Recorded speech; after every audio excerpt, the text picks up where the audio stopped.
And to the issue that we began this conversation yesterday, and so let's take the second leg of it, and that is talking with Venerable DME Agbelusi, who is a cleric and accredited conflict mediator, Institute of Chartered Mediators and Conciliators. He joins us as well virtually this morning. Thanks for joining us this morning, Venerable. Well, you know everything that's been going on, especially concerning peaceful coexistence and all, and so many people are wondering, how did we get to the point where what happened in that high institution in Sokoto could happen? And how do we stave it off? Well, we've come to the point in Sokoto, what happened on May 12th with the death of Deborah Yakubu, through basically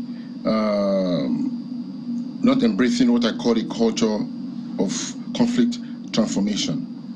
When you look at conflict, you have conflict avoidance, which is the best way to put in place things that don't allow issues to come around. And then you have the management, then you have the resolution, and then you have the conflict transformation. So basically, conflict is just basically two groups or peoples who have perceived incompatible goals or differences. And what happened in Sokoto is just an expression again, even though this time it appeared religious, of the various underlying conflicts in our national life. So we've had economic, like you've been discussing all morning. We've had serious political divisions. We've had fault lines in culture and communities. And so what happened in Sokoto was just, again, a religious face to part of the different national differences that we have, or that we perceive that we have as a people. Venerable, when the incident occurred, the governor of the state appealed for calm and urged residents not to allow anything hinder or affect the peaceful coexistence that had existed between the Muslims and the Christians in the community. And something about your bio also says you have an experience of living in the North, which is why I want to ask that if it is, you know, said very often when things like this happen, that Christians and Muslims in the North had lived together peacefully in the past. How can peace sit on such precarious conditions, such that when things like this happen, it spirals out of control? Doesn't it speak to the culture or behavioral pattern of some people that needs to change? Well, I perfectly agree with you. That's a very good point. When we look at what we call conflict escalation, de-escalation, there's always, in a post-conflict era, what you call latent conflict. So latent conflict is what is very prevalent in northern Nigeria. So to live in northern Nigeria as a Christian is to say that if you take a wrong step in the market or in a school or in a hospital, you could ignite immediately a phase of conflict that could consume your life. And this is not the fault of government or leadership. It's just something that has not been inculturated into us as a people to tolerate one another, to respect each other's differences, and to live as one, irrespective of our backgrounds. So yes, the governor did make a quick intervention to his credit of declaring a 24-hour curfew and appealing to the community leaders to maintain calm. But then there must be post-conflict actions that will prevent it happening again or even escalating today. I remember that when the bomb blast happened yesterday in Kano, I immediately read that it was a suicide bomber trying to attack a Christian institution. Now, this is what conflict entrepreneurs do. They play on emotions, they escalate conflict for the benefits that they derive. to the detriment of the people. And that's why communication management is very key in conflict resolution.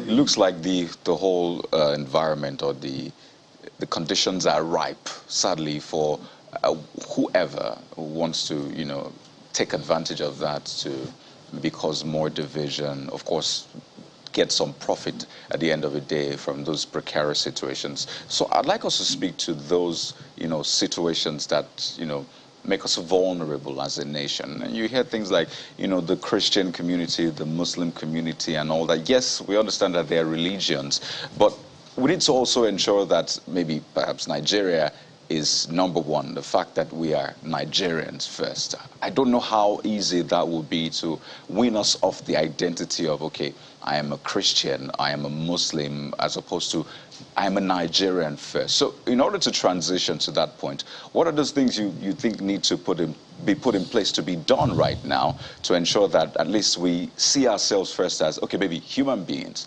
as Nigerians, rather than always, hiding under that umbrella of, okay, I'm a Christian, I'm a Muslim, so I see things from that perspective. And since you're not, on the same page with me when it comes to those affiliations, then clearly we can't agree on issues. So what do we need to be doing right now?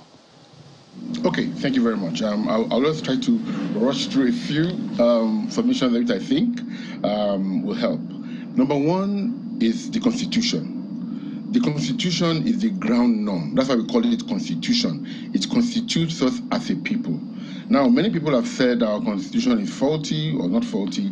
I'm neutral. I won't take any side on that. However, the Section 14, subsection 3 of the 1999 Constitution as amended, talks about the practice of federal character. We need to start to see in our national life, in the security services, in academia, in the public service, this federal character and merit enshrined. People should start to see that as a Nigerian, I can aspire to become whatever I want to be in the country without any limitation. Also, our Constitution has a dual ideology. We talk about secularity in the Constitution, but at the same time, we also isolate certain other religions and elevate them above others and make them superior. We need to deal with this because as long as people feel marginalized, there's a potential for conflict. Again, the zoning of leadership is another cause of conflict. You see the parties now having difficulty as people pick up nomination forms. Not difficulty in looking at the caliber of people who should run for office, but difficulty as to how they will zone. I think the PDP has thrown it free for all. The APC is still battling with should they go to the south or the southeast or the northeast.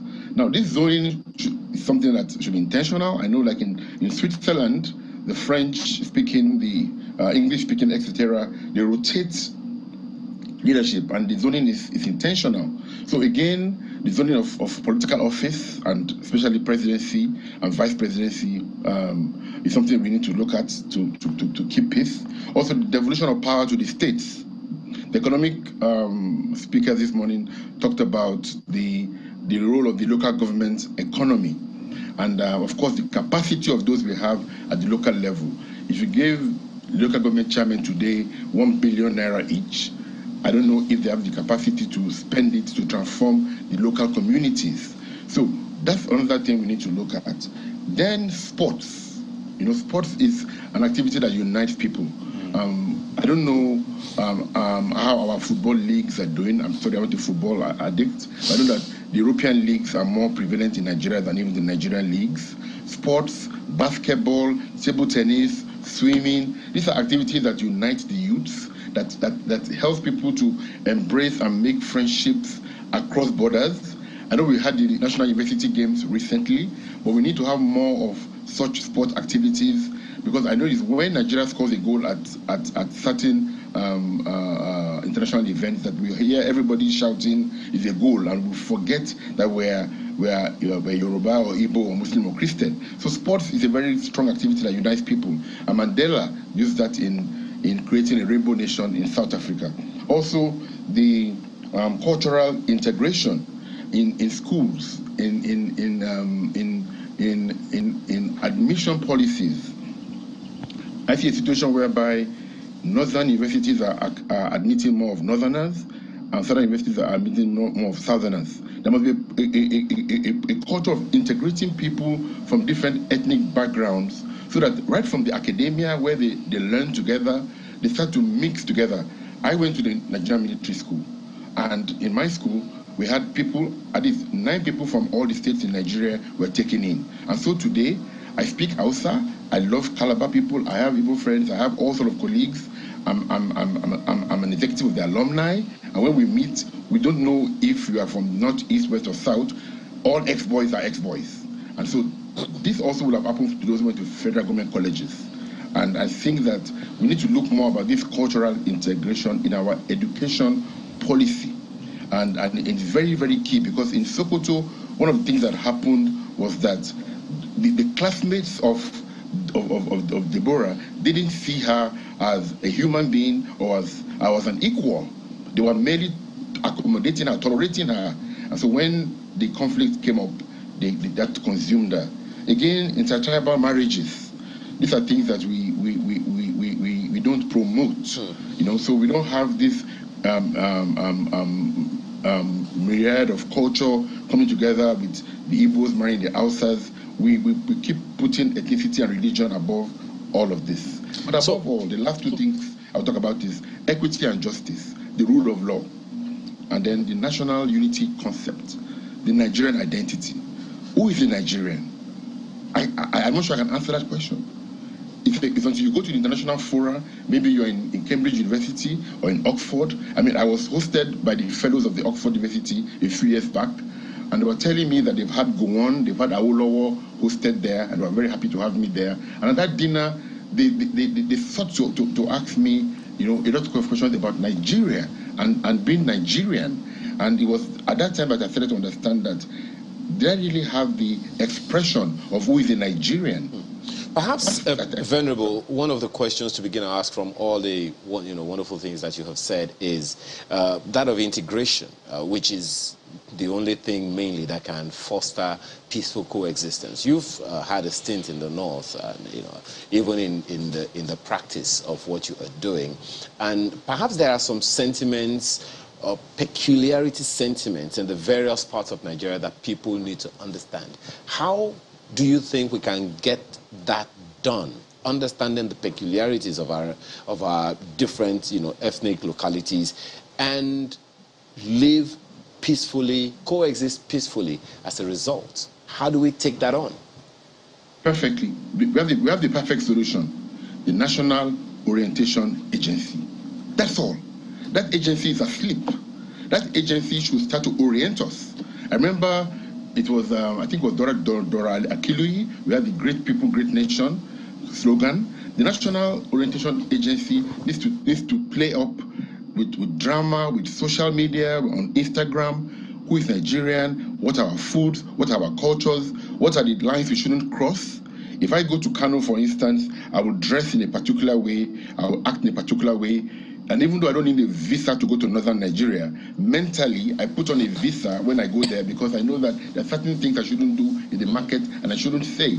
And when northerners come to the south also, they should respect it. The basic thing is that we need to respect each other's boundaries. And the National Orientation Agency will go a long way in telling us, what do the Calabars respect?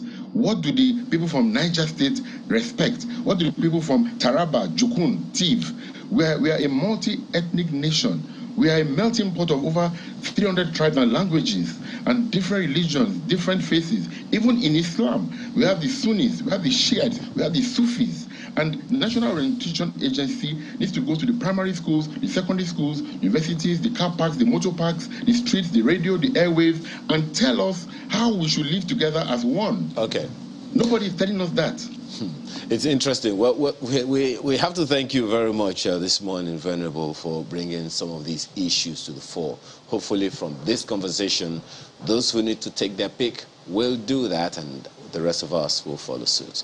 Venerable Adeyemi Agbelusi, cleric and accredited conflict mediator, Institute of Chartered Mediators and Conciliators. Thank you so much for for your time this Thank you morning. very much. Thank you for inviting me. And I wish we all keep the peace and show love to one another. We are all one Nigerians and we have no other home. Absolutely. Thank you very much. Thank you.